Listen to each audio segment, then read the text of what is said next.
Shocking, provocative. Here, Sun News with me, Michael Coren, the arena. Say it ain't so.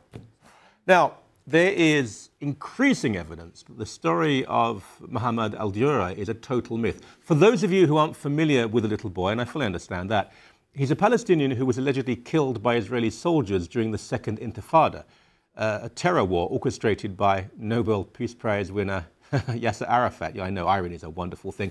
The French crew who filmed the footage stand by its authenticity, and the boy's father has now said he would exhume his son's body. Lovely. But then they've said this sort of thing for ages, haven't they, and never given us any real proof. The video you are seeing now has become, well, iconic, really, and has led to the murder of many Israelis and Jews in response. At the time, there were severe doubts about the authenticity of the pictures, and now I think the case has been proven, and more of that shortly when we interview the Frenchman who has courageously campaigned for truth and justice around this particular issue. But there is a much wider case and context here, and one that goes well beyond just Israel and Palestine. The lies of mainstream and consensus media over, well, where do we start? Climate change, conservatism, religion, sexuality, and so on and so on. Israel is probably the most obvious case because anti-Israel extremism is so blatant and so common. Look, have a look at this photograph. It's taken during the Lebanon War of 2006, a conflict I covered for Canadian radio and for the National Post. I was there. Look, the image is moving, it's grim, it's compelling, but then ask a few questions. Why are parts of children's toys always appearing at bomb sites? Ask why the same head of this doll appeared on several different photographs from several different areas. These questions are pretty straightforward. What do we conclude then? We conclude that, look, I know this for a fact. These sort of things and teddy bears and so on were placed by Hezbollah propaganda people so that Western journalists would believe and be moved. And the examples go on and they go on and they go on.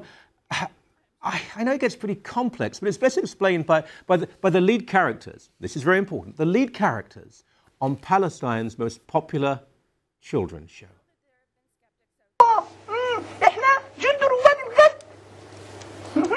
نعم يا أسود، سنمضي على ذات درب نحول وسنمضي على ذات درب فرفور بإذنه تعالى، ولن نخيب آملهما بإذنه تعالى. إن شاء الله يا أسود. وكلنا يا سراء مشاريع برضو الشهادة، صح ولا لا؟ أكيد يا أسود، بإذنه تعالى كلنا فداء الوطن، سنفدي كل ما بوسعنا وكل ما بروحنا من أجل الوطن يا أسود. طيب يا سراء، حابب أسألك سؤال. ما هو؟ قديش عدد جنود رواد الغد؟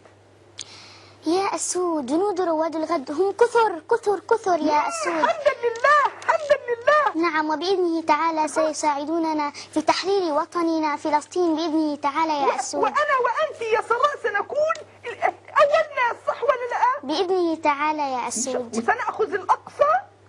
أكيد يا أسود، وسنحرره من دنس الصهاينة هؤلاء يا أسود. طيب هلا شو حابة تشاركينا؟ أرنوب. نعم. أسود يا هلا. أنت ليش اسمك أسود وأنت شكلك أرنوب؟ That's real, by the way, and it goes on. There are dozens, hundreds of those videos around. I mean, that rabbit is just dynamite, so to speak, and absolutely true stuff. While Israeli kids watch shows about, I don't know, genuine animals and learn how to count and play, young Palestinians are tragically indoctrinated to learn to hate, to kill, to slaughter, to obsess. There's not really much we can do about all that, you know, but we can try to shake the rest of the world, the civilized world, into maturity and incredulity when it comes to propaganda and lies. I suppose the greatest, most notorious example was the alleged Jenin massacre.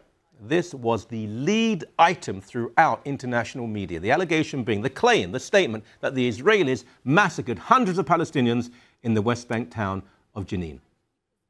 You said 500 Palestinians were killed there. Do you still stand behind those numbers in the refugee camp? I said 523 were killed actually since the incursions began. But you said specifically, and others said 500 in Jenin. Where are you getting the evidence that shows 500 people were killed there?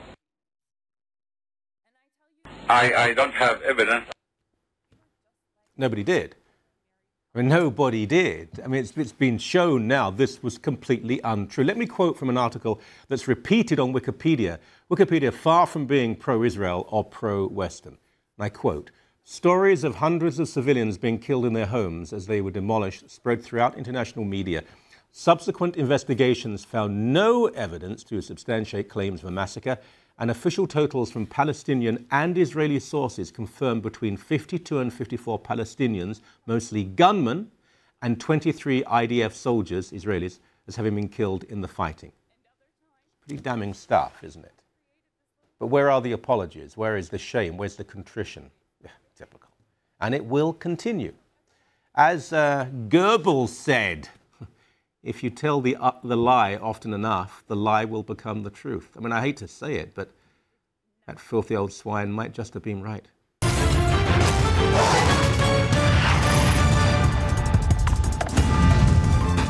By the way, we've just heard that the rabbit that you saw from the Palestinian TV show will be replacing George Stroumboulopoulos before too long. Same money, but shorter vacations. Now, Philippe Carcenti, director of a media ratings agency, I've interviewed him in person and by Skype several times over the years now, has done wonderful work in exposing this particular case here, Mohammed Al Dura, this young boy, because it's led to all sorts of international repercussions. He joins us now by Skype from Paris. Philippe, welcome back to you. Thank you. Hello, Michael. I'm so happy to see you. All right, it's a pleasure. Now, let's just clarify for people, and most people won't be particularly informed about this. Why should they? They're doing other things with their lives. But this was not a minor incident. This video and the alleged killing of this young boy became a cause for slaughter and revolution. He was on postage stamps. It was enormously important, wasn't it? Yeah, well, it was a poster which inflamed the Muslim world at the beginning of the 21st century. It's September 30th, 2000, it's a year before 9/11. It's just the day where they decided to launch the second intifada, and they used this picture to trigger this second intifada. Then Bin Laden used it on his clips on the internet. Then Daniel Pearl was killed to avenge him. And during the past decade, it has been used all over the world for terrorism incitement, postage stamps, monuments, streets, all kinds of commemoration and celebration of the so-called dead boy. Right. Now, we're looking at the video now, and it seems very convincing. There's a man with a boy, we assume father and child, and we can't see who's doing the firing, but bullets apparently are being fired, and the boy seems to be dead. You say that's not true? Well, that's completely ridiculous. I mean, I'm sure that your viewers can understand it's not true. I mean, what makes you believe he's dead is the voiceover, but if you just look at the picture, it's clear. I mean, you see a boy and the father, the boy is on his father's lap, but if you listen to France 2 accusations, they say that the boy and the father got altogether 15 bullets of high-velocity bullets, 15 high-velocity bullets. When you look at the last picture, what can you see? You can see that there is not a single drop of blood at the end, not a single drop of blood. And all what you've seen during this, this video clip is everything is staged. I mean, if you look at all the raw footage, you could see, for example, that when they're so-called hiding behind the concrete barrel, some people just close to them are smoking cigarettes, having conversations. When you look on the larger picture, and it's completely absurd. And, of course, at the end of the so-called shooting, the boy is pretentiously dead, and then he looks at the cameraman, turns his face toward the cameraman, and puts it down. I mean, when you're dead, you cannot move. I mean, you're dead. That's game over. But you know what? If France 2 can find a single doctor in the world who can testify that after 15 high-velocity bullets, it's possible to have no blood on the T-shirt, no blood on the jeans, no blood on the wall, no blood on their bodies, I would give up. Well, I've had the misfortune of seeing people who've been shot by military use of weapons in the Middle East, and it's not like a movie. I mean, it's a child, frankly. I mean, the whole body will just be a mash of flesh. The exit wounds are enormous, and it's horrible stuff. It's not neat, and it's. Yeah. But we need to establish something here, because we live in a culture where we have to be politically correct, and everyone's the same as everyone else. Something has to be said. It's not about people who live in the Middle East, but there's something with it. The Arab countries have been so controlled by propaganda and dictatorships and lies that they haven't, if you like, had the media training, the media experience that most Westerners have. they will be the most absurd claims that, I don't know, Israel is training sharks to kill dolphins in Egypt. And people believe it. They tend to be very credulous of things that do apparently blacken the reputations of their enemies. And there are so many photographs now, we've seen them time and time again. There's one of a Palestinian woman who seems to be terrified. And there she is, there's a photograph. There's another photograph that's taken 10 feet away, and she's surrounded by about 50 Western journalists taking photos of her. I mean, it's so, but these go on and they do convince people. Well, let me tell you something. You mentioned the name, Western journalists. I mean, the problem is not the Arab propaganda. The Arab propaganda is something that they've been taught about. I mean, Takia, I mean, they've been taught to work to do their wars with lies, and that's it. But the main problem is the work of the Western journalists. I mean, they are willing to take the Arab propaganda when it helps to demonize Israel. I mean, they're so eager to hate Israel and to demonize Israel that they're really willing to believe anything the Arab propaganda will bring. And you know what, something? Sometimes I hear some people who say, well, we are not anti-Semitic and we are pro-Palestinian. And I'd say something, if you were really pro-Palestinians, my friend, I mean, you would be so happy to hear that the boy was not killed. You would be so happy to see that this boy is alive. I mean, if you really like these people, but they don't give a shit about the Palestinians. They're just interested in demonizing Israel and in destroying the state of Israel and in the hate against the Jews. And that's the main problem here.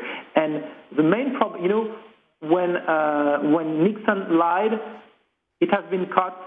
He has been caught, and then he had to resign. Okay. When any journalist lied in the world, when the BBC lied, when all of these guys, when Dan Rather had trouble, when all these guys had lied, you know, always it has been impossible for them to cover their lies. Just, I wish we're running out of time. We're running out of time, so I have to ask very, very quickly now. The Israeli government and, my golly, the Supreme Court and separation of powers, they're very harsh and hard on whatever the government says. The government says this is not genuine. We think the boy is still alive. What are the French saying? 20 seconds. I thought there was meant to be a verdict today. I mean, they just say, you know, they never respond to the message. They respond to the messenger. They say the messenger is the Israeli government. The Israeli government is not. We cannot believe the Israeli government, so they don't deal with it. You know, and that's it. We don't believe Carpentier not because of what he says, but because of who he is. Right. So they say the Israeli government is bullshitting, and that's it. Just stop saying that word, please. Sorry? It doesn't matter. No, it's lost in translation, I think. But I appreciate your time and what you have done. Thank you very much indeed. I apologize. I understand my words were inappropriate. I apologize. Sorry. Okay.